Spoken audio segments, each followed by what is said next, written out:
Well, let's roll that, Josh, if you got it ready. And, you know, Tom, if you want to we can kind of provide some commentary along the way. We're not going to try to cast this or anything. I'm sure folks are just eager to soak it in. I but get Bravo to yell at me later if I do. It's about 7 to 8 minutes, I think, end to end. But this is a full match of 4v4 Slayer, Halo Infinite, in our tech preview, essentially a version of this build on Livefire. So, Josh, go ahead and roll that when you're ready. Slay them all, Spartan. All right, yeah, I think this is a pro team POV. Well, let's see how good they are. Right off the bat, going for the he's heat got the heat wave, right? Yep. So he switched the vert. Double kill. There's Steitzer. Stites. It's good to have Steitzer back, or we call it, there's some nickname of Stitesy is kind of the people implementing the VO. They threw down a shield, covered the position. Yeah, I like that little peek technique. I haven't personally done that, to be honest. Yeah, I feel like I learned a lot by watching this pro team video actually and how to play it. Like we watch them, we have regular weekly play tests with them. I don't play with them generally because they're so good, and we put our kind of better players up against them. Also noticed that player went straight for the power weapon that spawns on this map in Slayer, which is hard for me to use, if I'm being honest. So you'll see, so you can see the friend foe. That's one of the obvious things you're looking at here. I know Sam was talking about it earlier. This is something that we've continued to kind of iterate and evolve, even beyond this build. I think this might be our main build right now. Lost a teammate. This power weapon spawns there. The skewer is it's satisfying as heck, but it's hard for me to use. I am worse at that gun than I am at the commando rifle for sure. When you hit a target, like especially a vehicle, it's super satisfying. All right, so he was spectating.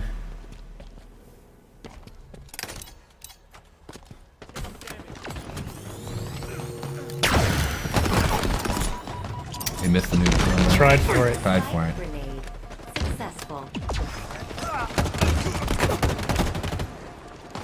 Hard for us to hear in studio, but I believe you'll hear some personal AI coming through. Yeah, you're hearing. There's a few things. So there's the Spartan chatter that we had in Halo 5. It really just kind of brings the battlefield, gives a lot more like reaction feedback to what's going on in the game. But you'll hear this personal AI, and what we did with them is we replaced what was called Spartan Leader, our team leader, and it's just a more personal version of that, and they have a lot of personality, and so it lets you kind of swap around and kind of customize that feedback, and they give you a lot of low-level fit. Pulled the power up.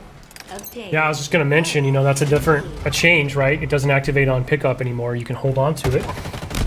Yeah, we think that'll bring a lot in the long term and allow us to do more things with power-ups than kind of just, you know, traditional kind of just quick stat kind of reflections, but having like really the notion of power equipment in the game. One thing that we won't see in this point of view, I really love the visual language that you and the team have introduced. It's very obvious when someone's pocketing a power-up like that. You'll see a glowing trail behind there's like them. a contrail behind them. Yeah, that was a big thing, is making sure we at least telegraphed that information. That was, you know, making that switch. There was a lot of critical lenses on making sure that there was at least a readability to it in the gameplay.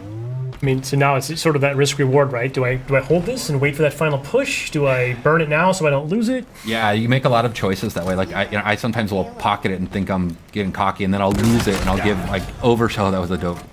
I'll give the OS to the enemy, which is, you know, super risky at that point. We're seeing a couple of little sort of, what do we call those, tutorial tips popping up there, which you can turn off in the settings. Yeah, you can right? turn them off, but on they're death tips is what we call them. But yeah, giving a little bit of feedback, you know, about the type of weapon that killed you, or like how you can respond better to it. I'm not sure at this point the pro team needs to know that, like, hey. Yeah, exactly. Or like just opt out if you don't really care about it, if you don't need that information, or it makes you feel bad, as some people might feel. In my sights. I do love this map. Yeah, the pelicans flying by. It's it's an homage to Sergeant Avery Johnson, Academy of. So it's kind of cool just to kind of pay homage to, like, you know, one of ours and everybody's favorite character in the side of the Halo canon. By the way, whoever this player is just getting active camo every spot. I don't know what the other team's up to right now. Seems to be watching that call out. Yeah, the power ups, we treat those like, you know, like the power weapons and stuff. They're up on a pad. They have a lot of messaging and broadcasting about them, so you know when they're coming up. Now your Spartan AI will tell you that, right? Yeah, the Spartan AI calls it out as well. So there's a lot of information just kind of driving feedback. You get the stick there. You can see like there's the weapon racks you'll see in the levels as well. He ran past one a second ago. Yeah, right Yeah, back it's in there the background, right? Yep. What's cool about them is like, you know, before you might run past where a weapon would spawn and then not realize that it's coming up in 2 seconds, and it could change your choice and like how you deal with it. Like when we playtest this morning, I actually stopped at one point on a weapon rack because I was like, oh, it's like 2 seconds out. I might as well wait for it and switch out my pistol, which I think I'm just telling everybody that I'm really bad with a lot of the guns in our game.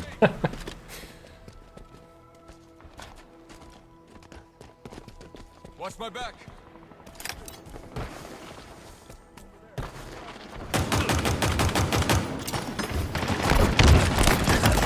That was a nice one. Double kill. I do love the sidekick.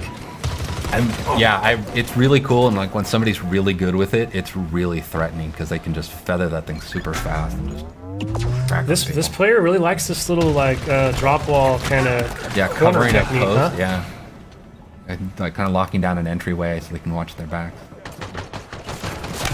It's neat to watch how people use these, like all the different equipments in different ways. Spike obtained. Well, hopefully a lot of players this weekend are going to be lighting us up on social, sharing clips with us, because I can't wait to see just some of the new creative ways that the community at large figures out how to use this new sandbox. Yeah, and it's interesting too. Like, I mean, like the way we have our maps tuned, like in our main builds, is they have different equipment and stuff on them. And because we don't have the entire sandbox in the flights, is we swap things out. So it's actually not even the same kind of basically map placement path that we would have in the released version of the game. But we, you know, it just at least gives us something so we can get something in there for people to play with.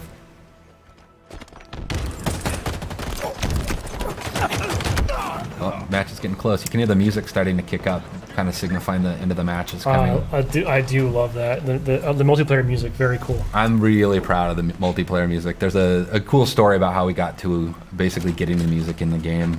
But it really meets this tone. It's something I've really wanted since Halo 4. Was this kind of post-rock soundtrack to the multiplayer. Well, actually just a Halo, but it became one of my goals for multiplayer. Taking damage. Last kill. You've lost a teammate. 5 minutes remaining. Cool.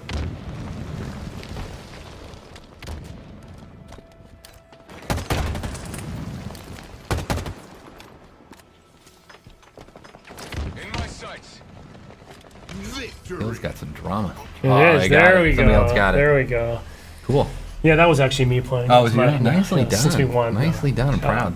Hey, so I'm happy that we were able to show that today. Not only kind of our first time showing the game on Xbox Series X, but we know the community's just show us a full match end to end. So happy we're able to do that. You'll be able to see a lot more of that, obviously, firsthand this weekend. And I think safe to say, once we get a little further down and we're ready to talk more about the competitive side and some of the ranked settings, we know people are probably eager to see. I would love to see a true 4v4 pro team match. So that'd be brutal. we'll bring that later.